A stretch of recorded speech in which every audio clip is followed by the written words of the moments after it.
Bomba və okteyl olma ilə bağlı B diaqramını qururuq. Həyat hadisələri tərkiyə görə ilə əks etdirir. Tərkiyə hansı növ üçün əsasdır? Epik. Epik növ var, lirik növ var, epik, lirik, bir də dramatik. Hadisələrin tərkiyə yolu ilə əks etdirilməsi hansı növ üçün əsasdır? Epik növ üçün əsasdır. Birə A.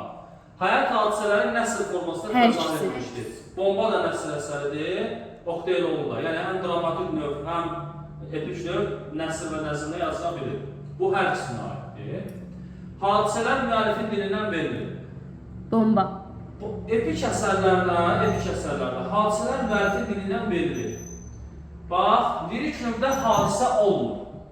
Lirik növdə hadisə yoxdur. Hadisənin oyatdığı təəssürat var. Hadisə yoxdur, süjet yoxdur. Süjet olur epik əsərlərdə, dramatik növdə. Hadisələrin müəllifin dilindən verilir epik növdə. Amma epik növdə bəzi əsərlər var, oradan obrazında dilindən verilir. Hansı əsərlərdə olar? Məsələn, Anabacı var, məşğaldan geri qayıdırdım. Birinci şəhər, vətən yaraları.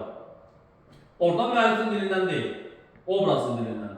Hadisələr müəllifin dilindən verilir. Deyər bilərsiniz ki, müəllim okteyl olma bəsləyəcəkdir. Orada süjet, hafılat, hadisə obrazların dilindən verilir, obrazların danışığı ilə verilir. Orada müəllif biraz kənardan izləyici olur. Hadisələr müəllifin dilindən verilməsi C-aiddir.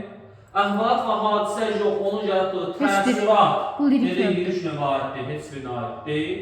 Həyat hadisələri, obrazların hərəkət və danışığı bu da dramatik növə aiddir. Cavab olacaq bu formada. A, C, B, E. A, C, B.